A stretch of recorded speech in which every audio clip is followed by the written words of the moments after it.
So let me put it like this. Here's the thing. Is it time just to censor all anti-vaccination groups? You have to be a little bit careful what you wish for here. So anti-vaccination content should be stamped out on social media, according to the Labour Party, with hopes, of course, rising of a COVID-19 jab. A new one today, we'll get onto that a little later, being rolled out as well. The opposition has called for emergency legislation to stamp out dangerous anti-vax content. The party wants the government to bring forward legislation that would include financial and criminal penalties for companies who fail to act against such content. I get it. Labour claimed that dedicated anti-vaccination groups with hundreds of thousands of members on social media are churning out disinformation on this very issue.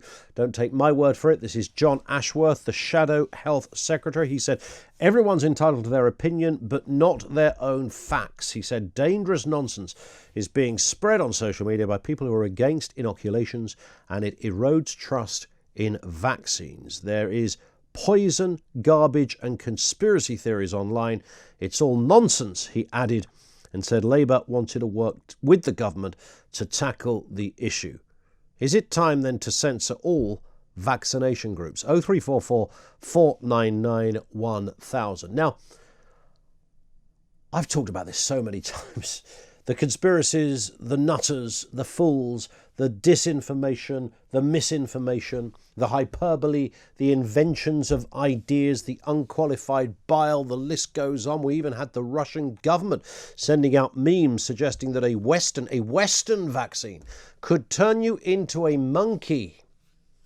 Yeah, they were jesting around a little bit, but attempting to make the point that, don't trust the West when it comes to vaccines. However, I then read that there's, amidst all the many people that might be part of an anti-vaccine group, you've got hundreds of NHS and care home workers who form their own group, opposed to vaccinations or wearing masks or even testing in hospitals. The group NHS Workers for Choice, no restrictions for declining a vaccine, has gained more than 250 Facebook members in a month. That's not an awful lot. They included GP, several A&E nurses, healthcare assistants, lab workers, and private and public care home staff. We already know that one surgeon, Mohammed Iqbal Edil, a surgeon, said that COVID-19 was a hoax. He was suspended by the General Medical Council in the summer, of course. A Sheffield GP, who's one of the leaders of the NHS workers group, says she has refused to wear masks in shops. Dr. Julie Coffey said that coronavirus vaccines are being rushed through at high speed and safety checks are out the window. She's the author of Think Yourself Slim in Another World, but she posted on her website, although I am conventionally a trained doctor and work as a GP, I love the natural health work I'm involved with now.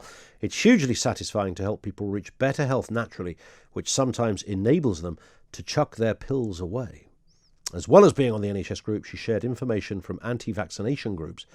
She said she tried to avoid wearing a mask in shops.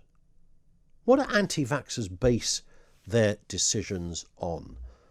That's the fundamental point, isn't it? That is the fundamental point. I remember, I've talked about this many times. When I was working on TalkSport, for example, we would do the late show, 10 p.m. at night, and we'd often talk conspiracies and all sorts of things. Alex Jones and character David Icke, they all pitched up on the show at one point or another. And the whole anti-vaccination thing, I didn't even know what an anti-vaxxer was when I first heard the term. But it was very much, as far as I could tell, I'm sure others will differ, it was very much a kind of an American thing. It sort of played to that, the people that thought the Illuminati ran the world, a conglomerate of high-powered business people, maybe even half people, half alien, who kind of lived in a rock somewhere off the coast of South America, cooking up their plans and orchestrating governmental decisions. It was that group. They were the kind of anti-vaxxer lot. I'd never heard of it over here until the whole COVID thing. And of course, that in itself brings lots of theories out there. My problem with... So I am intrigued. I would generally like to know, Because I don't think the average person who's against a vaccination has a clue, not a scintilla of genuine information, researched, established, fact-based information to back up their reservations about vaccinations. I think it's the other way round. I think they have a theory about what they think is going on with COVID and all the restrictions and resets and all manner of things. And then, as a result, they're fitting the vaccination thing to kind of fit that narrative. I think the average person says, I'm not having a vaccination, man. I put that's it's going to change my DNA or turn me into a flipping monkey.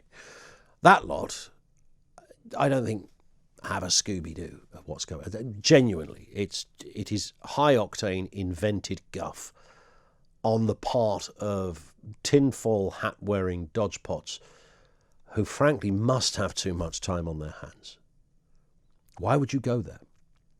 So there's that group. Okay, hear me out. So there's that lot. And if you're there, if that is you, by the way, I was about to say I'm all ears, but that's maybe a dangerous thing to think. I don't know. So yeah, there is a contingent of people that think that way. But then there's, of course, a whole other group of people who are just concerned, firstly, about, when we had our little boy and the injections and everything that goes with it, there's 3-in-1 and all sorts of things. You do think about it. You think, actually, I'm putting something into a 1-year-old baby's body. What do I know what's in there? I know what I think's in there. I know what sort of roughly what it's meant to be doing. And you do find yourself doing your own research. Why would you not? There's nothing wrong with that. Any tablet that you're given from a doctor, it's worth doing your own research. Of course, so there's nothing in effect wrong with that. However, that doesn't mean that there's some, because you are reserved, it doesn't follow that there's some grand, elaborate, global conspiracy to control and direct human beings from this point on. But simultaneously, you should be entitled to be reserved, and particularly when something comes out as quick as this. And I can remember back in, March, where are we, April, but probably about May time, and having interviewed just about every virologist, epidemiologist, microbiologist on the planet in the last 6 months, I can remember a couple of them saying, don't even think about a vaccine inside the next 3 years. That's simply not going to happen. And then bingo, 2 come along at once. Wow. So what have they done with that vaccine that they couldn't do for the others? How have they accelerated that? What was the acceleration? What did they... Something in the process has been missed out, clearly. Now, that might be the admin and the bureaucracy. They've just simply put it into first gear and hit the gas. But it's not wrong, is it, to wonder how they've done that so quickly, and therefore will it be safe? As safe as it would have been if they'd waited for 3 years. 3 years, of course, we're told they don't have. So to want to discuss that is surely completely reasonable. John Ashworth is right when he says you can have your own... I can't remember where it's a famous quotation, is it? You're allowed to have your own opinions, but you can't have your own facts. That's perfectly reasonable, a reasonable point for him to make.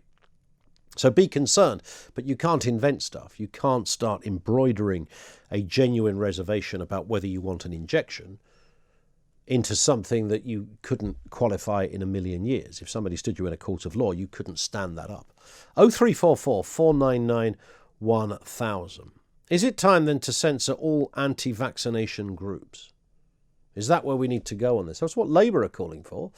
And you heard Matt Hancock in the clip that I just played, and he seemed to be in a similar place in that respect. Is that the way to go? Just get rid of all of them. But predominantly, if you are in that ballpark, and I appreciate this is a sliding scale, not everybody is a mad loon who's howling at the moon on a nightly basis, thinking some terrible things are about to happen to us. Our DNA will change. We'll become submissive puppets of some new world order. You might not be that person. You might just be somebody who's thinking, I'm not absolutely sure about this vaccination. It's all happened a bit lively, frankly.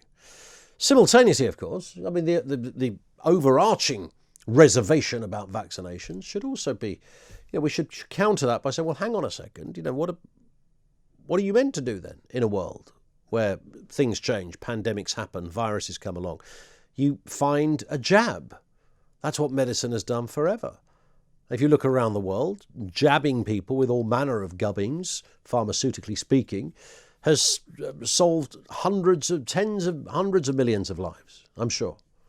0344 499 1000.